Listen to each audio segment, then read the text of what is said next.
Good morning, Professor Praveen, and thanks a lot for giving your precious time to me, sir, today. Thank you very much for inviting me. It's my pleasure. Okay. Professor Praveen, I want, sir, first you tell us about your journey. What I know is you're a graduate of NIT Hamirpur. At that time, it used to be called REC. And presently, you're professor in IIT Guwahati. So, we want you to share your journey with us from NIT Hamirpur to IIT Guwahati.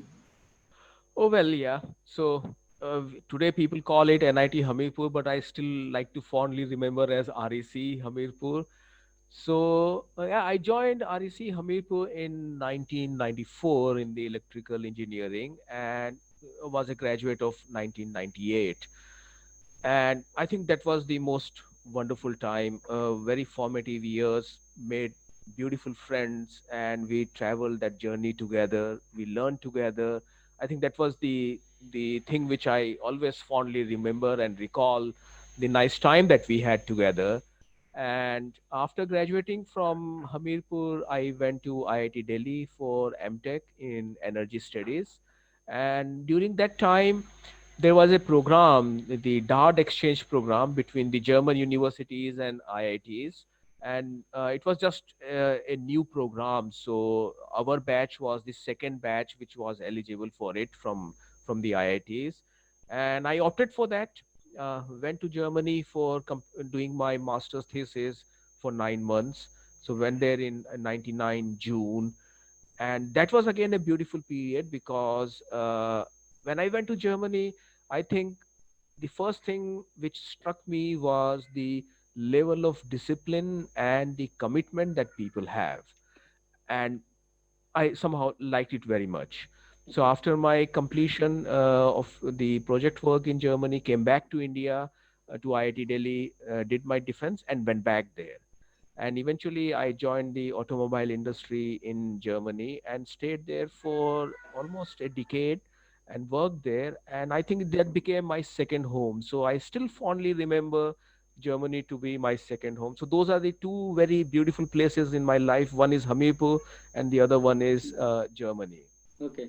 And just as Hamirpur was an enriching experience with beautiful friends, colleagues, and teachers who really taught me the engineering, I think Germany gave me the opportunity to apply that knowledge and gain the practical experience. And that was a very formative period for me as well because that instilled a sense of discipline and also respect for my work. Okay. So that was something missing in me, that I was not proud of what I was doing. Okay. And that came to me when I started to work in Germany, that no matter if it's a small thing or a big thing, that's not important. But as long as it is done with pride, it is the right thing to do. And that's what I learned there, and it stayed with me forever. And around 99 to sorry 2009, we started to plan to come back to India, and I applied to many places, got offers from the Indian automobile industry as well, like Tata Motors, and also offer from IIT Kharagpur and IIT Guwahati. Eventually chose IIT Guwahati, and there are multiple reasons. So my schooling was from Shillong, so I knew the region very well.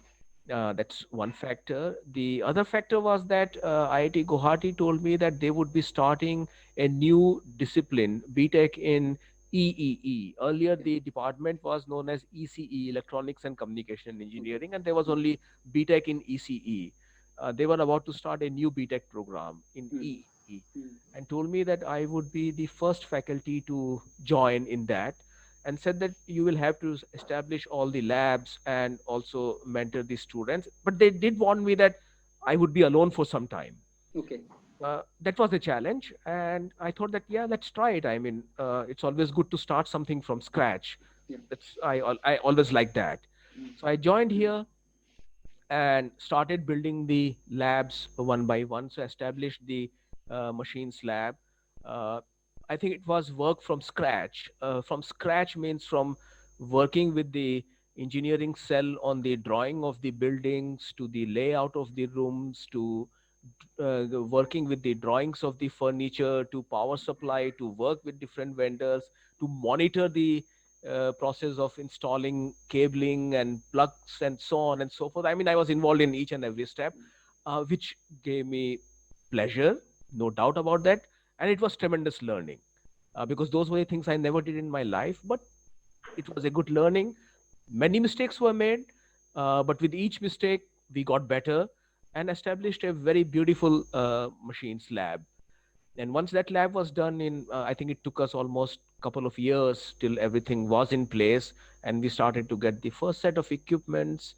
And then the idea came that, well, in Germany I was for many years working in electric vehicles, so let's start the research here. And that was pretty new topic in India, but we took the challenge, we started. So our first PhD student that joined that specific group of mine, we started to work on small problems on e-mobility. Now the challenge was that there were not many people with whom we could discuss the problems, because the department was predominantly ECE, and the domain expertise was not available. But gradually we started to build it up, and with time more people joined. And I think from 2015, 16, I would say, would be the inflection point when fame came into picture, and a lot of companies got interested, and then they started to look everywhere where can they start to collaborate. And we were, of course, the first destination for them. And we started collaborating with many Indian automobile manufacturers, and gradually the things started to pick up. And yeah, into last year, after many years of activity in e-mobility, we got the confidence that we can now launch a complete new program, masters MS by research in e-mobility. Okay. So we started to frame the curriculum. But here, at least, I was of the opinion that we should not make a completely academic curriculum. Okay. So to make it more relevant to the needs of India, I started to contact my old colleagues in automobile industry in India and outside India, and formed a panel. Okay. And I took information from everyone that how what should be taught to the students in this program, so that they become relevant to the automobile industry in India, and especially foster the product development in the e-mobility domain. Okay. And then got lots and lots of input. And based on that, we started to make the curriculum for the different courses. Then all of them, I must really admit and admire that everybody from the industry, whomever I contacted, was more than happy to contribute and collaborate with us. And then we made a beautiful curriculum, which was purely on industrial topics, a good mix of academics and industry domain. And with that, we launched the program. The first batch joined. When they joined and we started teaching, then yeah, I came to the conclusion that there are many things which I don't know. I don't have the domain or expertise, and the students should get the best. So then again, I reached out to my colleagues in the industry that, well, this is what we can't teach. We don't have the domain. Will you help us? And again, every one of them was forthcoming.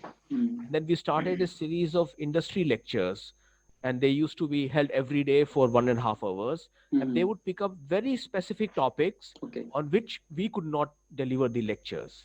Okay. And the students were exposed to that. So we had around 26 lectures of 1.5 hours each on very specific topics, very critical topics related to e-mobility and so on.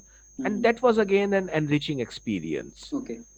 And with that, we came to the next idea that, well, this is an MS program, so it would be 18 months of project work, 3 semesters of project work, which is a pretty long time. And a lot of good can be done in 18 months. So the idea came to my mind is that why not we again reach out to the industry and float projects in collaboration. Okay. So they should not be purely academic projects, Mm-hmm. because our goal of the program is to create technocrats which can foster the development of e-mobility in India. So the project should be a good balance between research, core academic research and applied research. Mm-hmm. So our idea was that if we see the technology development, it should not be from TRL 1, that is technology readiness level 1, and stop at technology readiness level 3. That means from basic research to some simulation and modeling, that is TRL 3.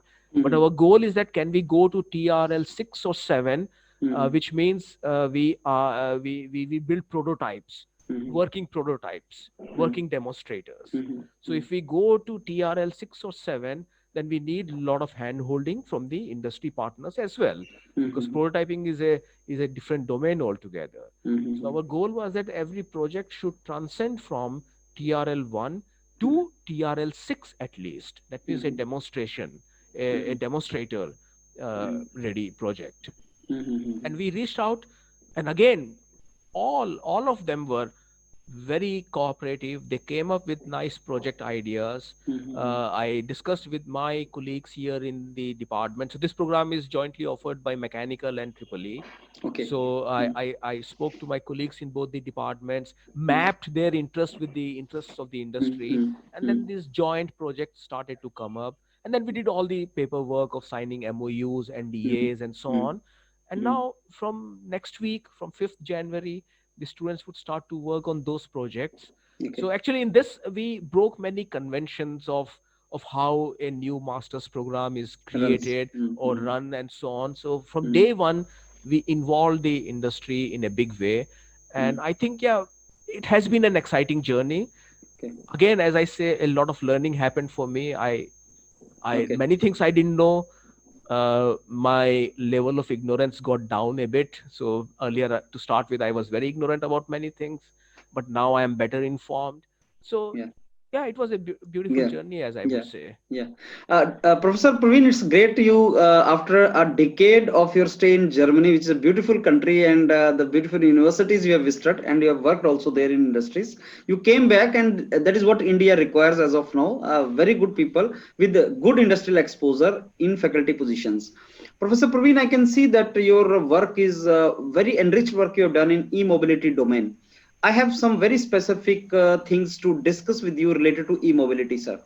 My first question to you is what is actually e-mobility? Many of us here do not even know. They have not even heard the name. So it will be very nice of you if you very simply if you explain the meaning of e-mobility. Yeah, well, so e-mobility is an overarching term. Yeah. So where electric vehicle is a small subset of entire e-mobility. Okay. So the idea of e-mobility is that you have EVs, which is an essential component, but Okay. coupled to that is the charging infrastructure, which is again a very important essential component. And coupled to that is the grid, because of course the grid is going to supply the electricity, Yes. and it has to be extended further. It should go right up to the generation, because if we are coal heavy in generation, then electric vehicle at the end of the day is not environment friendly. Yes. Okay, so if we see the entire spectrum of technologies involved, so that involves e-mobility. So it starts with generation, to the grid, to the charging infrastructure, to the vehicles, Mhm. and then the end goal that we see today. I mean, that goal can change in future as we know more about it. But the Mhm. goal that we all aspire to achieve in e-mobility is known as e-mass, that Okay. is e-mobility as a service. Okay. And the idea is that at the end of the day, we do not need to own a vehicle, Mhm. because owning a vehicle is a very, very inefficient thing to do. Okay. In a day, I would use the vehicle for 3 hours maximum, Okay. and rest 21 hours, it's Mhm. 2 tons of steel just standing somewhere occupying space. Yes. And Yes. whenever Yes. I use the vehicle, the occupancy would be just one person, at best two. Mhm. So, I mean, Good. it's so inefficient that you Mhm. transport a 70-kilogram person in a 2 ton of steel. Yeah. That's shameful. That's Yeah. not the way things should go. Mhm. So, but if you go towards e-mobility as a service, then it includes multimodal transportation, Okay. all electrified, maybe at the end of the day. Mhm. So, for example, from my home, I can call an e-rickshaw Mhm. or an e-auto rickshaw, Mm-hmm. which can take me 2-3 kilometers Mm-hmm. to a feeder network of the buses, which Mm-hmm. might be electric buses. Then Mm-hmm. they are all synchronized with metro rail, Mm-hmm. which is again electrified. Mm-hmm. Taxis would be there, which are Mm-hmm. again electrified. So, for example, if I want to go from my home to a certain destination, Mm-hmm. it should be a common platform for ticketing. That's one thing. All the vehicles involved in the process of transportation should be electrified. That's the Mm-hmm. second goal. And my wait time for Mm-hmm. a vehicle, because it's a shared mobility, so my wait time should be as low as possible. Mm-hmm. Plus, the occupancy of the vehicles should be as high as possible. Mm-hmm. And once we achieve that, then we are bound to reduce the congestion on roads. We Mm-hmm. are bound to improve the overall efficiency. When I talk about efficiency, it's efficiency per kilometer per person. That Mm-hmm. would go up. So, Mm-hmm. and it's going to do a lot of benefit to the environment as well. True, true. So if we achieve all that, so that's Yeah, the end goal of e-mobility today. yeah. Maybe in future it will expand. Yes, I'm sir. not sure, but Mm-hmm. this is what it stands for today. Today, okay. Professor Praveen, you said that you are instrumental in creation of master's course. You mentioned master of research course in e-mobility. Yeah. I want to ask you, is there any course like MTech also, or it is only MS research in IIT Guwahati for that? Uh, we started with MS by research because the goal was that it's a very developing field. Okay, Okay, so the there are no textbooks available for that. okay. The major body of literature is either through research papers Mm-hmm. or it's the domain expertise of various companies. Okay, Okay, so we started with masters MS by research, okay. so that we try to formalize the knowledge which is scattered in various locations. Mm-hmm. Maybe after 4 or 5 years, when things are consolidated, we have enough domain expertise and the consolidation of the knowledge has taken up to a certain level. Then we go towards an MTech program, because MTech programs are more course heavy. Yes, yes. MS programs are more research heavy. Mm-hmm. So today we started with MS program, and eventually we will be then eventually traveling towards MTech program, which will be Great. more course heavy. Mm. Professor Praveen, I want to ask you, like this course on e-mobility, what Mhm. kind of graduates do you look forward to join such courses? I mean, you just mentioned that this is the course run by mechanical and electrical department as of Yeah, now, but I yeah. want to ask you, can students from other domains of engineering, like let's say computers, instrumentation, electronics, can they also join such courses, and maybe civil engineering? Yeah. So currently there should be BTech in electrical or mechanical or triple E or production engineering or automobile engineering. That's the intake that we have. Of course, it has to be expanded to computer science, ECE, and maybe in future the civil engineers as well. Because e-mobility, if we see in a bigger picture, it would Mhm. be successful if we change the urban landscape of our country as well. Yes, yes, Because the urban planning has to change to enable this. right. Uh, to be honest, since our understanding and our capabilities were limited, so Right. we started with this. And since it was a new venture, we were also not sure how we would succeed. So we Right. started slow, at a small scale. Right. As we grow in confidence over the time, we will expand it to other domains. Like we will introduce program certain things on autonomous vehicles, which Right. needs computer science Right. or which needs ECE. Right. Okay, so that will definitely be expanded. Then Right. maybe urban planning and so on, that would come in. Right. So components of smart cities would come in, because that's again a precursor to have a good e-mobility as people imagine it. Good. Hmm. So with time, definitely it will be These things expanded. will correct. Yeah, so it was an experiment, so we Hmm. started slow. Professor, we have PhD courses also in this e-mobility as of Yeah, now. in our lab, all the PhD projects are around e-mobility, different Okay. aspects of e-mobility, like Hmm. right from design of the drivetrain, electric drivetrain, to Hmm. charging, to vehicle and grid interaction, Right. Right. to integration of renewable energy. So various themes we are looking into. gradually we have started working on techno commercial analysis as well. Right, right, That was an area on which we had no understanding. right. So I started collaboration with my colleagues in humanities department who have specialization in economics. So Mm-hmm. started to learn things from them, and together with them, Okay. we started this techno commercial analysis and so on. That's also important because anything which is not economically sustainable would be Mm. discarded. Right, right, Be a beautiful technology, right, but should be accepted by the society and right, should be economically sustainable. So right. we have started to look into those aspects, and all PhD programs are around these Are themes. surrounded like this. Yeah. Professor Praveen, what I know is you are graduate in electrical engineering, and then after that you have done your masters in energy science from IIT Delhi. And Yeah. after that, you are now professor in IIT Guwahati in electrical department. Yeah. My question to you is, if there is any student who is doing his masters in energy studies, or for that matter, electronics, electrical, or some another domain of Hmm. engineering, Hmm. can he think of joining e-mobility during PhD course? Is it possible for him? Yeah, it is possible. It is Okay. very much possible. And one thing, anyone who is planning to come into the domain of e-mobility should keep in mind is that it's a very, very multidisciplinary area.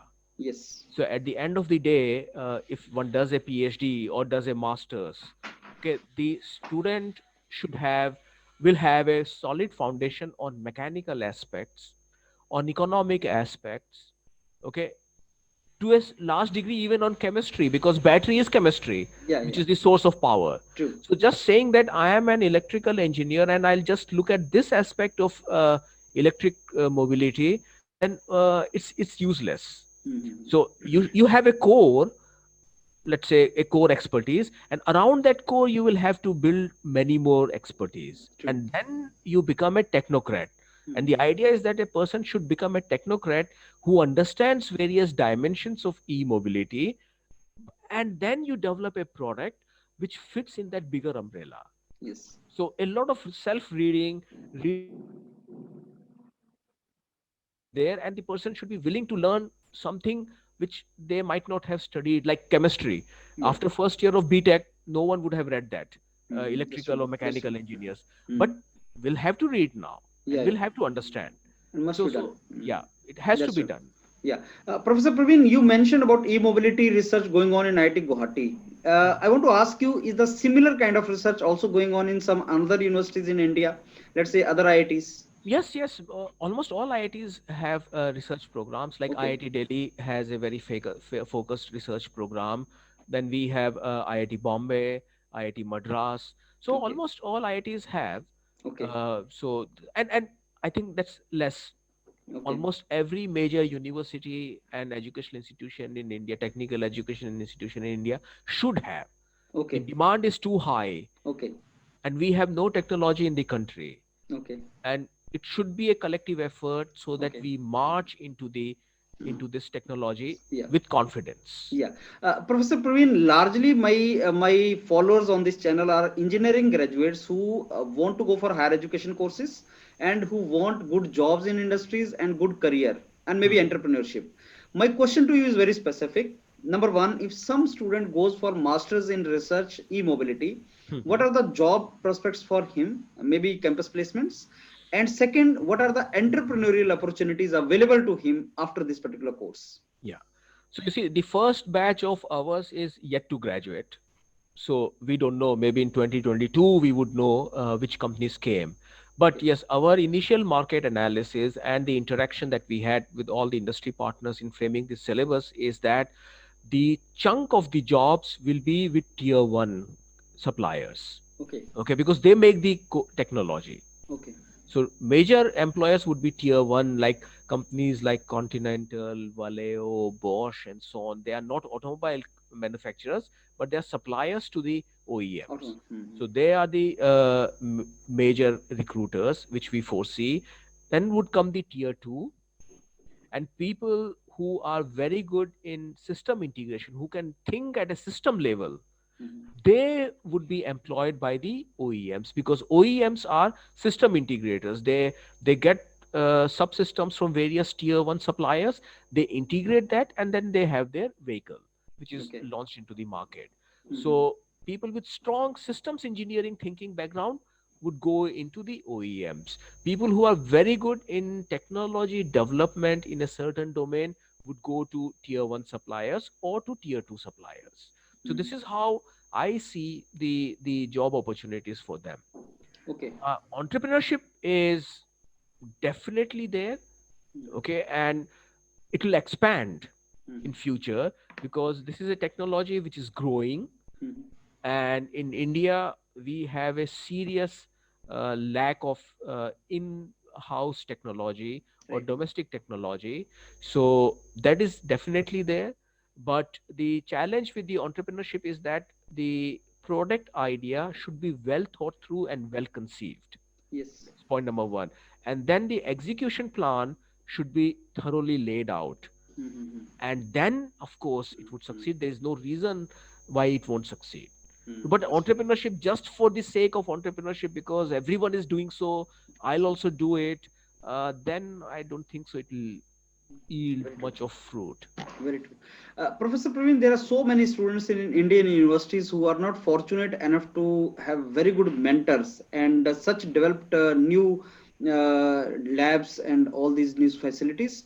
I want to ask you, like, if some student wants aspires to get into e-mobility, who is in graduation and wants to learn on his own, what are the reference sources for him to learn about e-mobility as of now? Hmm. Well, you see, there are many online programs from Coursera and other such portals. So they do Okay, offer, okay, and they can start reading from there. They are very good courses. okay, So that's the starting point, I would say. And okay, once, and I would also say that the students should explore variety of courses, because okay, then that will give them an option to choose their area of interest. okay, So the more you do, then you would find that this is what I want to pursue further. okay. So they should not restrict themselves, do as many courses as possible, Mhm. and then make an informed decision that yes, this is something which I like, Which I want. and this is what I would like to take further. Mhm. So that's the way to start. Okay, great. Now, after this e-mobility, largely a research chunk, which I wanted to discuss with you, Professor Praveen, I come back to your other domains of research areas. I know that you have done research in the field of electric motors and drives, optimization of electric motors and drives. We want you to tell something about that also.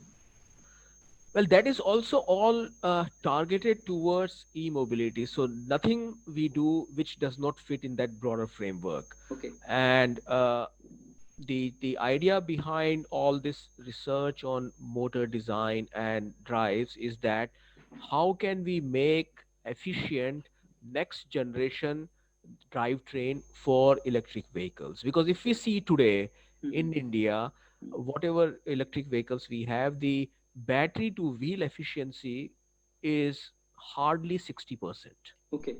Okay, so can we improve the overall efficiency? Mhm. Any percent increase in the efficiency means we can travel extra kilometer with Very the true. same battery. Mhm. So every percent matters, every 0.5% matters. So Okay. then a lot of attention has to be paid when we design the motors, the power electronic components, and so on. And Okay. the other important thing, apart from increasing the efficiency, is to reduce the weight. If Mhm. you reduce the weight of the drivetrain, then we are freeing up space to carry the load. Right. So Okay. that has to be done. Right. Of course, battery is the biggest bottleneck, but Right. these things are also something which will improve the efficiency. So True. the entire research is targeted towards that. And the Okay. second thing for all this research is that while we are developing these technologies, then we do pay a serious attention to what are the raw materials that go in making them. Okay. Are they import based, or can they be sustained from the national resources? Okay. So Mhm. it should not be very import dependent. Okay. So that's Great. also a goal. So we do optimization and Mhm. design with a broader framework that it should involve minimum import. Great. Can that be done? So that becomes a very exciting and a very challenging engineering design problem. So it's not Mhm. just academic, but we have to put that constraint around it, the resources that we are consuming. And Mhm. the second aspect that we have to pay attention whenever we work with, say, motor optimization or drivetrain optimization, is end of life analysis. Okay. That what happens when it comes to the end of life? Mm-hmm. Can it be recycled? Can Mm-hmm. it be recycled efficiently? Mm-hmm. And what would be the processes involved in recycling? So those are the issues that we will have to take Okay. into account. Yeah. Uh, just a second. I Okay. think. Do we need to stop? Okay. Yeah, yeah. Just a pause. Okay, so my Professor Praveen, there's one criticism of Indian engineering education that we produce a lot of engineers quantity wise, but quality wise, when we talk about, they are not employable in industries. My next question is related to that only. How important it is for engineering graduates to have the knowledge of some optimization techniques or maybe FEM or algorithm development during their graduation? Well, you see, the problem, what I feel is not with the students. They are fine. Okay. The problem is with us teachers, I think so. Okay. And I take the full responsibility for that. Being a teacher, somewhere if the student is not employable, it's my failure at the end of the day. Yeah. Now the thing is that the major reason why they are not employable, or as the claim is, the reason for that is, number one, our curriculum is outdated. Mhm. That has to be revamped. Okay. Mhm. And I can say from my experience of teaching electrical machines for 12 years almost now here in IIT Guwahati at various levels, BTech, MTech, and even at PhD. So when I see the curriculum of different colleges, it's very outdated. They spend so much of time, for example, like teaching DC machines. Mhm. They're not being used anywhere anymore. Mhm. Maybe 4 or 5 lectures on DC machines is enough. There is no need to devote or half a semester or more than that to such an old technology. Mhm. It should be seriously revamped. Mhm. Second thing which I felt is, because I have worked in industry for 10 years and now it's almost 12 years since I am in academia, Mhm. what I feel is that we do not teach our students the systems engineering perspective. Mhm. That how do you integrate various subsystems, some mechanical, some electrical, some chemical, from different domains, and make one complete thing. So that is the systems engineering approach that Mhm. is missing. Mhm. Okay, that they need to learn. Okay. Apart from that, programming and so on, that's not a problem, because most of the students anyhow learn a lot of programming, and Mhm. programming is an integral part.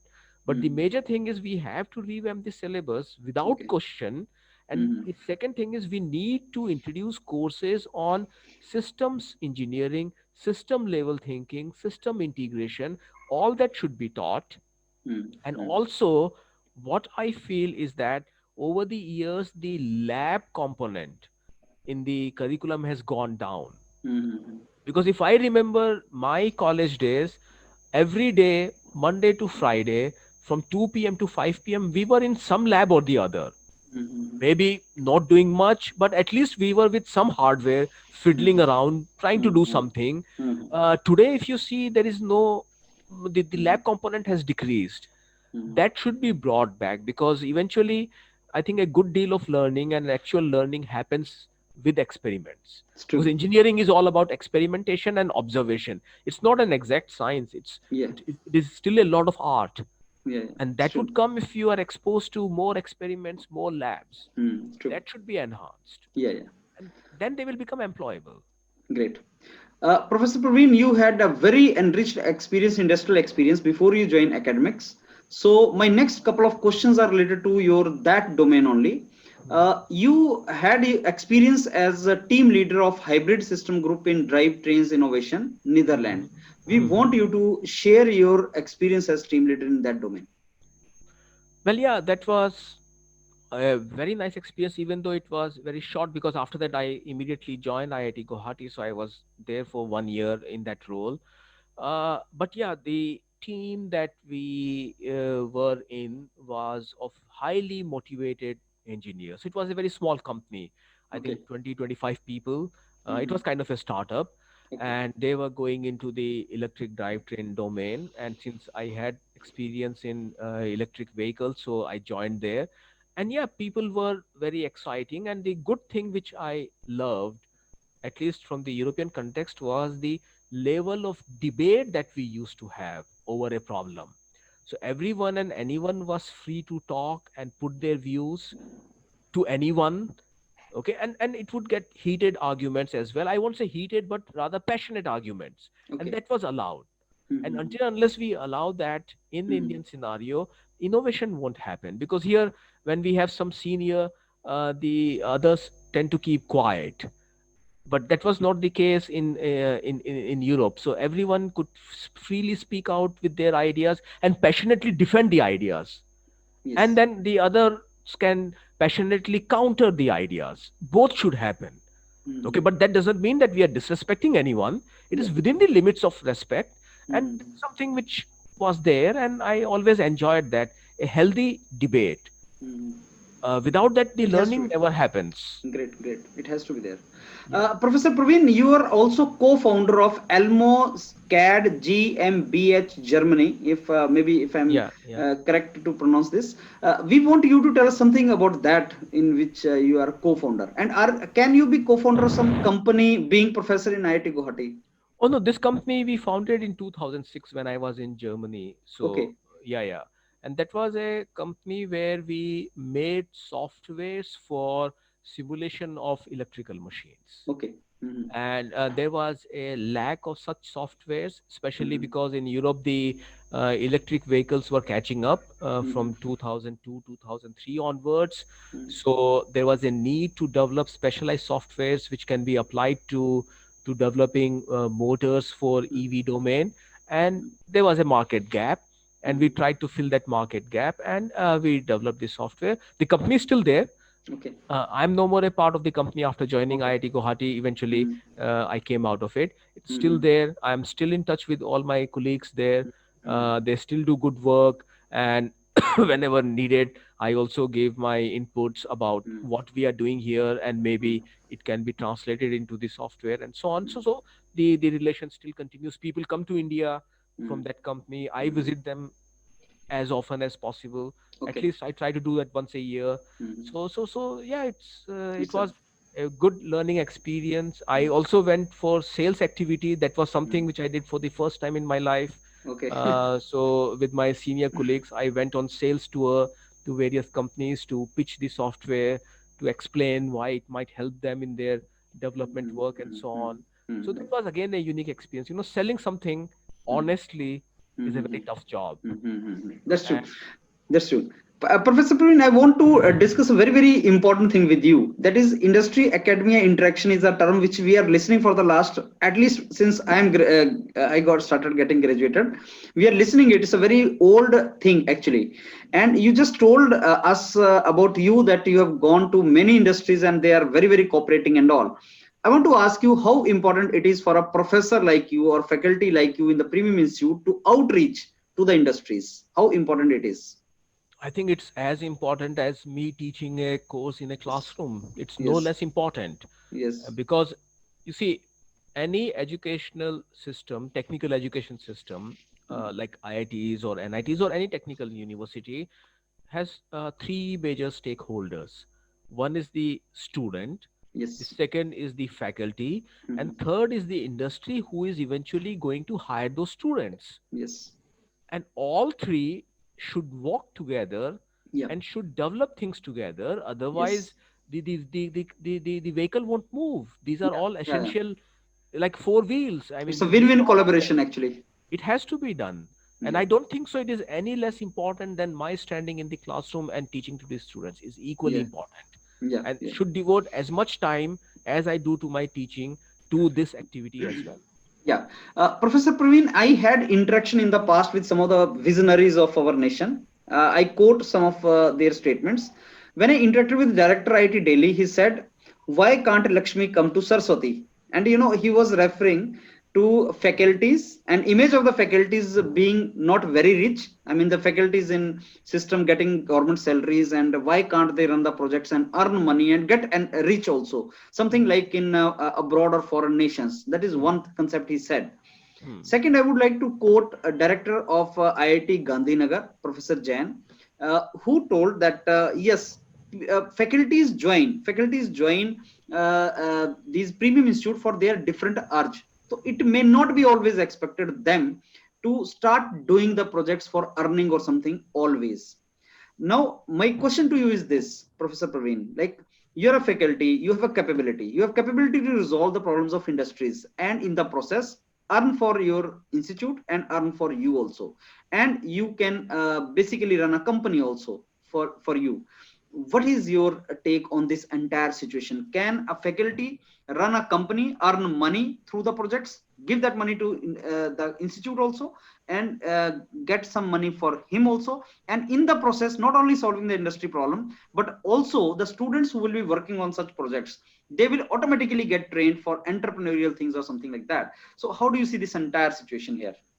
Yes, it is possible, it's feasible, it should be done, it should be encouraged. That's my answer to your specific question. And I would like to add that an institution has multiple pillars. Okay, Yes. in an institution, we need administrators. In an institution, we would need good teachers. In an institution, we would need people who do good research. The research can again be divided into two categories: pure research, and the second one is translational or applied research. Right. So, four fundamental pillars. Research has two pillars. And expecting one person to do all four is wrong. Yeah. And unfortunately, that's the expectation in our educational setup, that a person should be a good teacher, should be a good researcher, should publish lots of good papers, also should do a lot of industry project, should be a dean or a hostel warden, should do everything. Mhm. So eventually at the end of the day, many of us end up doing nothing much. Mhm. Okay, so we should make clear distinction. Ask the person, well, what is your interest? Okay. If the person says my interest is in teaching and that's where my heart lies, Mhm. fine, then we will Mhm. evaluate you just on teaching. All Mhm. your future progression will depend just on teaching, Mhm. and then that should be a rigorous evaluation. Mhm. Somebody says that, well, my passion is to do fundamental research, I'll pick up a very fundamental problem and keep working on that. Mhm. Very good, do Mhm. that, and your evaluation will be on that. Mhm. We will not disturb you, but Mhm. whenever evaluation happens, it will be on that. Mhm. Somebody says that I want to work with industry, develop things, develop products, fine, Mhm. your evaluation will be on that. Somebody Mhm. says that I have a knack for administration, well, then be a good administrator, and we Mhm. will Mhm. evaluate you on that. So Perfect. we should identify a core strength. Additional things might be there, but there should be a core strength, and the person should be encouraged to pursue the core strength. Unfortunately, that's not happening, and that's why we have a chaos, or a condition where we are not going in a focused way towards a Mhm. destination. So there are Mhm. multiple vectors. The net sum of the vectors is actually more or less zero. Zero. They That's don't true. add up in a specific direction. Perfect. Yeah. Professor Praveen, now I come to third part of our interaction, and that third part of our interaction is largely related to your exposure. So here is a person like you who has a healthy blend of experience in industries and academia, almost 50% of that in academia and that in industries. Plus, you have the exposure of education system in India, especially premium institutes like NIT, IITs, and also in German, Netherlands kind of countries. My question to you is, how do you think the technical education in India is different from that in Europe, Netherlands, Germany kind of countries? There are major differences. The first difference which I always see is that the students who come for technical education and the people who come to teach and do research, they come out of interest. In Indian scenario, even today, we take this as a profession out of compulsion. Students join engineering because that's what the family wants the person to do. Okay. Okay, so that is the major difference, and I realized this difference long back when one of my colleagues in my company asked me that, yeah, why did you decide to become an electrical engineer? Well, that was a question which I was I found it very hard to answer. And because I told him the real answer is that uh, in the year in which I did my schooling, I graduated from school, and the rank that I got, at that rank, a person should take electrical engineering. If I take civil engineering, I think my entire family will go crazy. If they don't go crazy, then my extended family will go crazy. Okay, so there is no other option. I mean, that has Yeah. to be done. It is electrical. Mhm. Computer science, I won't get it Mhm. because that the rank is such. Mhm. So it's a set algorithm. So you Mhm. walk the algorithm. Mhm. So no one ever asked me that what is your passion to do in life. I don't even know what is my passion. To be really honest, I really don't know what am I good at doing. Okay, so that's a mistake that we do as a society. Yeah. In Europe, that's not the case. Mhm. So if somebody is interested to do something, they do it because at Mhm. the end of the day, there is no financial insecurity associated. In India, Mhm. also, I think with Mhm. the liberalization and expanding of the economy, Mhm. the financial insecurity has gone down. If I see people of our generation, when our Yeah. children grow up, uh, Mhm. shouldn't they have the freedom to choose what they want to do? Because Mhm. the financial security is not that much that they have to start earning at the age of 22 or 23, Mhm. otherwise the family would suffer or things Mhm. like that. That's not the case, but still that is not happening. That is the major thing. So if people follow their passion, I think they will do wonderful thing. Yeah, that's true. That's the major difference I found. Nothing beyond Mhm. that. The Mhm. books are more or less the same. Same, The yeah. curriculum is more or less the same. You see, Mhm. in electrical, we study Ohm's law. Here, we study Ohm's law. Those things That's don't right. change. That's right. Only That's true. the interest. Interest. That's By all. choice or by chance, you're right. Yeah, nothing else. Professor Praveen, my next question is related somewhere to this only. Like I asked you, how technical education is different. Now I ask you, how a work of professor or profile of a professor is different in those universities and in India. Well, in those universities, as I told you, they have demarcated for quite some time now the role of a professor. So if Okay, somebody is good in teaching, then he's that's what teaching. the person is expected to do. Yeah. If somebody is good in research, then that's what the person is expected to do. So Okay. that demarcation has happened. So Mhm. the demand that a person should do everything and also excel in everything is Mhm. not there. Mhm.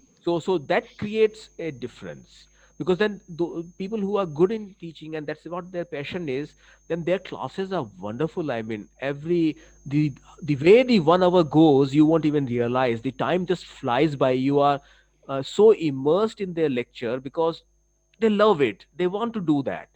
So the Mhm. quality and so on just goes to a very different level. It's true. So that's the expectation that they have from their faculty. Great, great. Professor Praveen, I have almost come to an end of our interaction. With the last question I'll ask you is, Yeah. do you think can a professor be a good entrepreneur simultaneously? Can he run the company simultaneously and can be a successful entrepreneur and in the process a role model for his students? It is possible. I don't see why it is not possible, because there are many people who are very, very dynamic and have a knack for business and developing companies from scratch. It is very, very possible. And they definitely become a role model for the students. But the thing which I always say is that rather than making somebody as a role model, the person should first try to find out what is his or her interest. True. That is critical. And then choose a role model according to the interest. Yeah. Not because a person is able to do two, three things successfully, that should be the role model. Maybe I am not built for that.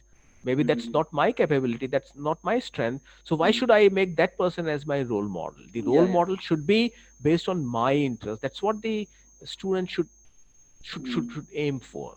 Yeah, yeah, that's true. That's true.